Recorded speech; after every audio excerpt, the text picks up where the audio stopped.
Hi there, everybody. It's Nancy Chapple Smokler from South Simcoe Theatre, and I'm really pleased to have with us today for our first of two playwright interviews, Mike Czuba from Calgary, Alberta. Mike is the playwright from our second of two shows last evening after Mourning.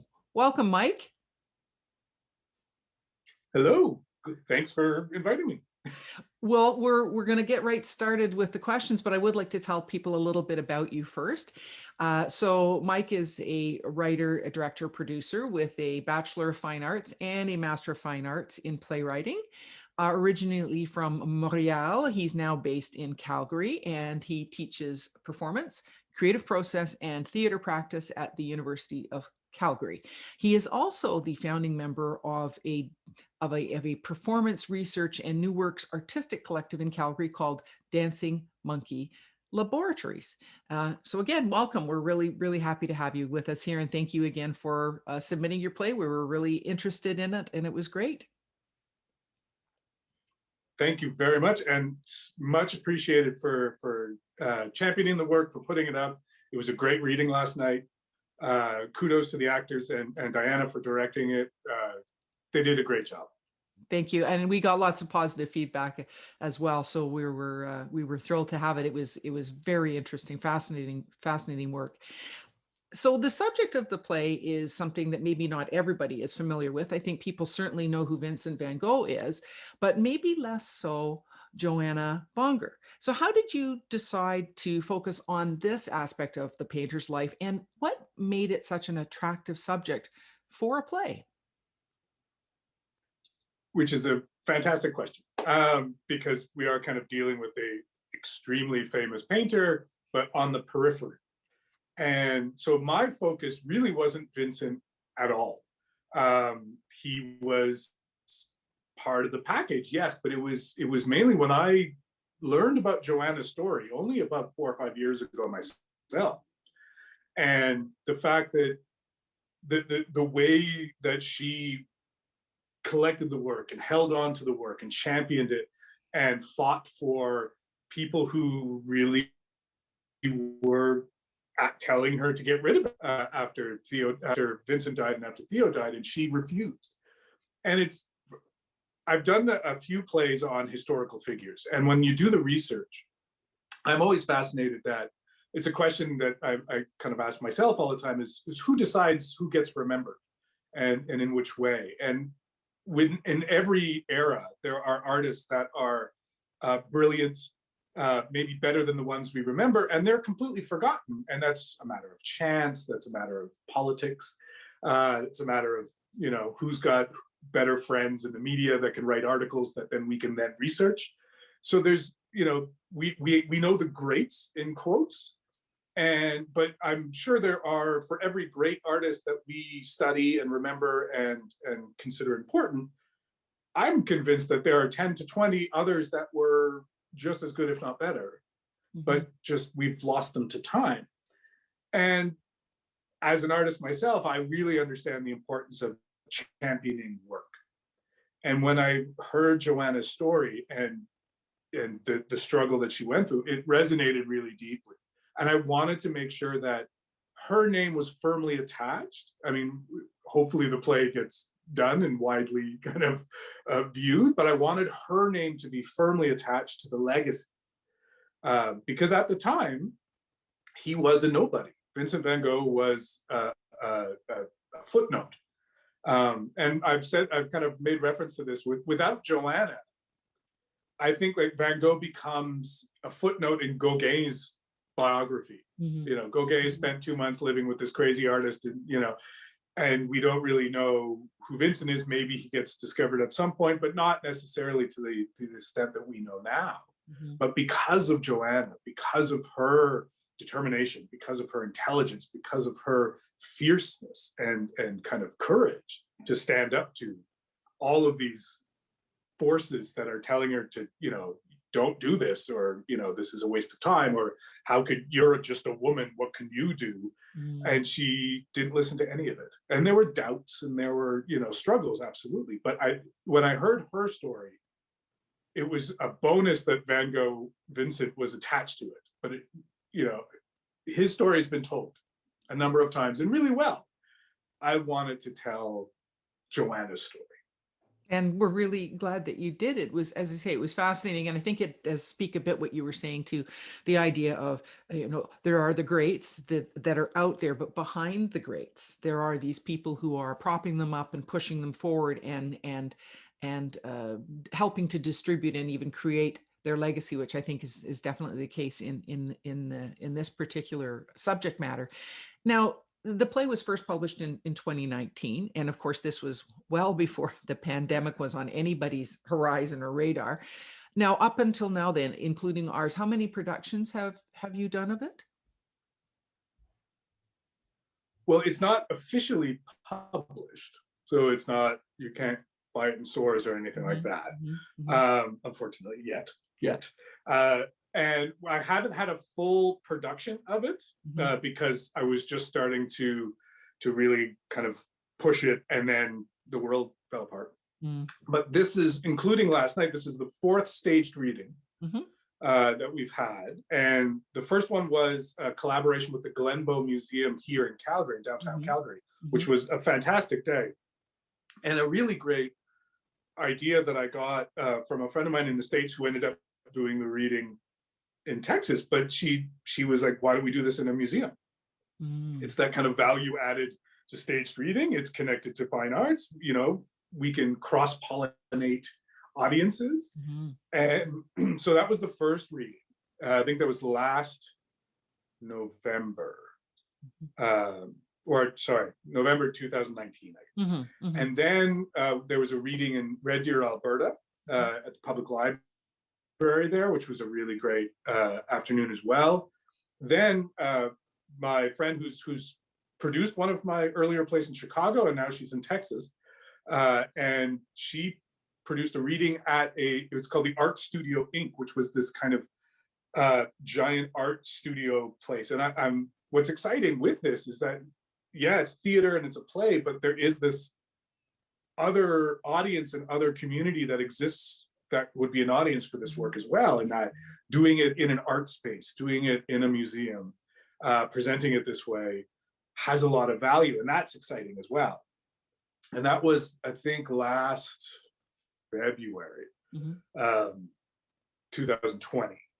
And I think this was originally supposed to happen last March. This was supposed to happen last June. That was supposed to happen last June. You're right. Absolutely. June. So there was this kind of great momentum going with, so we had like November 2019, then January 2020, February 2020, and then June was going to happen. And then, then the world, fell apart. And, but it still gets interest.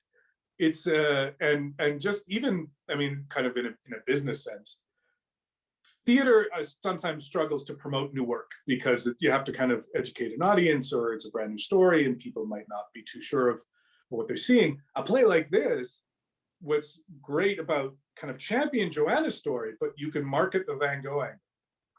And so people are not, yes, we don't know anything about her per se. Some people do, but many people have never heard the name before. But we can discover her through something we know a little bit, oh, Van Gogh, okay, I can, I understand that. And then we can go in and just discover her. So this would be the first production then that is sort of an online version of it, is what we did last night. Is that correct? So having said that, having not produced it in this fashion before, or having it not been produced in this fashion before, has this made you want to adapt or change it at all? Because I mean, of course, we all pray and hope that we're all going to get back on the boards live sooner rather than later. But I think it's opened a lot of doors for alternative ways of producing and presenting works. So has this made you want to adapt or change it at all? Or is it too soon to tell? I don't think this play specifically would shift. I mean, it was written for a stage. It has in the text itself, which, through the reading, you can't really get, even if it's just a regular stage reading in person. But I've written in a lot of the imagery and the paintings and the color. So I've imagined it as a quite immersive experience and not so straightforward and full realism. Mhm. It's quite dreamlike, even just the way the time shifts and all that. Mhm. I mean, there's ways to do all of these things digitally, of course. Mhm. But I don't think I'm going to change this particular play, Right. um, because I do want to see it in its original form at some point Oh, on a stage. yeah, of course, And absolutely. and but and when you do a reading, also you do kind of adapt it slightly anyway by, let's say, removing a few kind of stage directions that happen in between dialogue. You work on flow, these kind of, and pacing to because it's a different audience, it's a different way. There's nothing really else to look at. It's Mhm. actors and voices. Mhm. So I think mounting a stage reading, you already adapt a play to a certain extent. Of course. Um, and as a writer, to kind of not be part of it and allow someone else to run with it Sure. is always exciting Yeah. to see how they interpret certain things, how certain actors interpret certain things, what choices that are made. Mhm. And I'm constantly fascinated about that. So it's, for me, it's all, I don't want to change anything and allow others to do things with it. Excellent. No, that, and again, I think it again speaks to the ability for us to be nimble and make changes. And again, as you say, once you've passed it off, once you've pushed the bird out of the nest, it's up to the production team, the director, the actors to interpret the work. But it's wonderful that it again, it seems to have been a play that is adaptable to different kinds of scenarios. So, no, so it was really neat. And of course, I'm sure other people will say the same thing, but it will be fascinating and wonderful to see it on its legs on the stage in the medium that you intended it to be in. So in January 2021, you wrote an article in Intermission Magazine, and you said, the creation of many of the digital offerings during this pandemic has felt very one-sided. When everything first shut down, focus was difficult at best, burnout was a little too real, and stress was riding high. But we're now 10 months, we're now 12 months, but then when you wrote it, 10 months Yeah. into this mess, and it seems like artists are not yet considering the audience's engagement. Some are simply streaming their content, hoping no one will notice the difference. And I think that's a really apt quote. So, as a playwright, then, how have you adjusted your approach to give the audience a better experience with this new streamed medium? As a writer, not at all yet, uh, because as the focus is difficult. I've started a couple of new plays early in this whole thing and just push them aside. And focus is not there. I don't know what I'm doing, but I've adapted other plays. That article was written in response to a production I did last November. Mhm.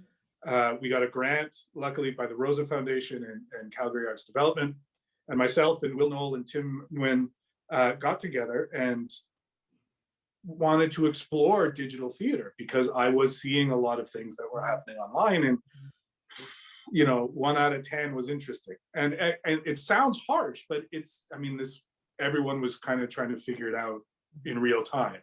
So, it's not blame, it's just, it's difficult to kind of adjust. Sure. So when we got this grant, we wanted to really get a sense of, okay, how can we do this and not just set up a camera somewhere in the room and film whatever was happening, but really try and integrate the knowledge that the audience is going to be watching this on a device that is, they can easily either switch to Netflix and the quality is going to be a lot better.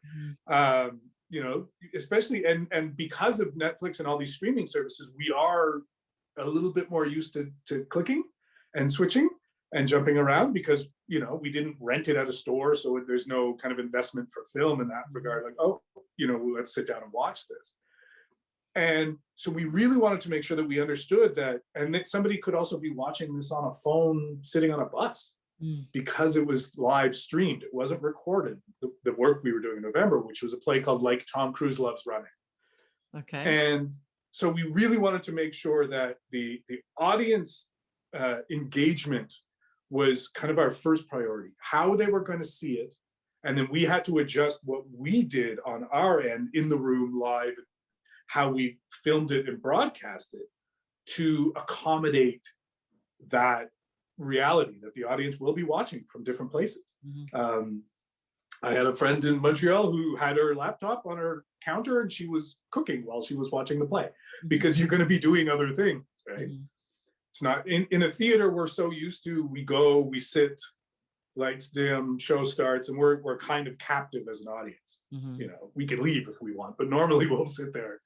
And so in this new world, we have to really figure out how we're going to do this. So the play that I chose for the grant, for the production, was, Like Tom Cruise Loves Running, which is a short 35-minute, very meta, very quick, kind of funny. And you can see it online. The whole thing is there. But we chose that. I chose that because the material would be easily digestible. It's quick, it's short, right? To ask, sitting, and I've sat through festivals sometimes that were like 3 hours long, digitally, and that's cruel, to ask someone to do that. So you really have to you really have to take time as a factor, pace of the material as a factor, and what is that engagement? And so, because also with theater, this is where I start ranting. With theater, we tend to kind of really hug the fact that, oh, it's live, so we're special. Like we're so different than everything else because we're live. And so in writing, I think future writing, when like the experience that I had with Like Tom Cruise Loves Running was really positive. And it was just such a interesting kind of moment to be in, to have an opening night. It went on, and then instead of like going to a lobby and mingling, everyone was staring at phones because we were all getting texts and like, oh, that was fun, or and it was the funniest thing. Like 3 minutes after the play, everyone is just in the room is staring at phones. Very different. But it's allowed me, what I'm hoping to do for future productions is, because with Dancing Monkey I produce as well, is yes, we want to always bring back the live bodies because it's exciting and that's theater, but everything I do from this point on will have a streaming element to it. I'm not gonna like, oh, okay, we're done with this now, I don't have to worry about that anymore. I want to include live and streaming for everything now, because one, you increase your audience, so it's a kind of a no-brainer there. But what happens if this goes, like, what happens if this happens again? And we have to shut down once again? I want to be prepared artistically. And I think, I hope most people are thinking along those same lines, because I don't think this particular, I think if anything, this has taught us that we do have to be a little more flexible in terms of what we can offer, because you're quite right. Goodness knows, we hope it would never happen again, but you know what? The world being what it is, it could, or something similar could happen. And we would need to be able to somehow offer the arts up to people in a way that they can get at. And I think you've somewhat answered this last question through what you've just said. But obviously we've all been in this great state of upheaval for just a little over a year now that since you and I have been talking. It's like pretty much 2 days past a year. So how has the pandemic changed your approach to writing and directing? And again, I think you've answered a little bit, but maybe you can expand on it a bit. And now that there does seem to be a bit of a light at the end of the tunnel, we hope, and we're reasonably sure it's not a train. What is next on your horizon as a playwright and a producer and a director? As I said before, like I'm going to be including all of this new information into everything moving forward. I find it exciting and it's a challenge, absolutely. But I've always thought, kind of not globally, but I've tried to never think about my art locally, in a sense. Especially when social media started happening, 10, 12 years ago, really taking off. There was this idea that you can have close conversations and be across a country or be in another, across an ocean. And so artistically, I'm excited about this idea of, if I want to do some weird avant-garde piece of theater, I'm not only reliant on trying to get people in town to come. I can rely a little less on trying to get, bums in seats. And I can also really focus on trying to get other people across, in other cities in other countries to tune in and see. So we can almost have more of an opportunity for an audience now of our product. So the work is kind of created and then trying to solidify it and send it out into the world. And that's exciting. So I'm thinking of that moving forward. Next project, I have a couple of grants out now for a piece of Dancing Monkey has kind of workshopped a few years ago called Humanoid A Love Supreme, which was, again, very odd, but it's almost more relevant now with its idea of identity and status and separation of society and different worlds. So we, and all of that has been very much heightened now. Where there's that line that we're not all in the same boat. We're in the same storm. Yeah. Some of us are in yachts and others are in canoes. And so the work of this show is kind of very much a futuristic, almost sci-fi kind of tone with actors and dancers and live music. So adding a digital element to that and sending it off and really kind of creating this hybrid is almost perfect for it. And this is something that was kind of started 4 years ago now, I think was the first workshop. And so we're hoping to get, money to kind of build that. And that will be super exciting if we can get that, because it would be the true, hopefully rooms are open by the time we start. So it will be a real true hybrid. And I, envision a camera person moving on stage with the actors and really, so the live experience and the streamed experience are actually two different experiences. So you could come see the show in person, see one version, and then tune in the next night or another night in the run and see almost a completely different version. Sure, different perspective. So I like that idea. Exactly. And audiences will get used to things like that.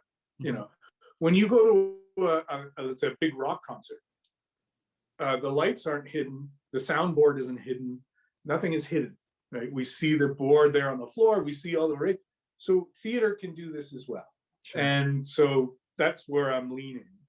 And the other project I was working on was, and still working on, a play that I wrote a few years ago that premiered in New Jersey and won an award there. It's a TYA show called Boise's Flying Saucer. And that is in development now to be turned into a film. So for the past year, I haven't been writing theater, but I've been trying to develop this script and tightening up with the help of a producer in LA. So fingers crossed. I mean, those things are always precarious and anything can, it's either going to happen or it's not. Or it's not. Kind of 50-50. Yeah. But it's exciting that it's kind of moving up slowly up the ladder and happening. And I'm again excited about that because it's based on a play. So the theater is still very much attached to it. And then hopefully if the film gets made, the play can also have a different life because there would be two different things, but coming from the same source material. So it's also connected to this kind of digital world. So that's kind of what I've been working on and dramaturging and helping other artists and I'm working with a dancer here and there too, because I love dance and I don't do it myself, but in a kind of dramaturgical sense. So I've only in the last few months regained the capacity to imagine creatively. Yeah. It was at the beginning, it was, no, I'm not doing a thing. And I kind of And I don't think you're alone in having had that reaction to all of this. And I think it's the one thing that I've loved to see though is yes, there was a bit of a time where everybody was, obviously in crisis and in mourning in many ways about how am I going to keep my craft moving forward during all of this. But I think one of the things, again, even with us doing this in a streamed version versus, waiting for next year and getting it up on its feet, then the creativity and the willingness of people to try and, try something new and get it out there and get some audiences it's been very heartening. And again, I think what you said is that it's given us some license to try new things and do things in a different way, which at the end of the day will quite likely expand our viewership, whether it be online, digitally, or whether it's somebody in a seat, in an audience, in a theater, live, because I think we've learned that we've got much more flexibility than I think we ever did before. So I think that's a wonderful byproduct out of all this sort of this phoenix rising out of the ashes. There have been some really good stuff, really good things that have come out of this. So I think we've got to keep holding on to that Absolutely. and run with that. Well, thank you so much, Mike. This has been a real pleasure. We're delighted to have you as part of our Foreplay Festival, and we hope and to look forward to seeing more of your work coming forward, and keep us posted on how that film development project goes. It sounds absolutely fantastic. Thank you very much. Absolutely. Sure thing. And thank you again to South Simcoe Theatre for putting the reading on, and for the actors and director Diana for really doing a great job with the work. I'm very pleased. Our pleasure. Thank you so much. Have a great day. Take care.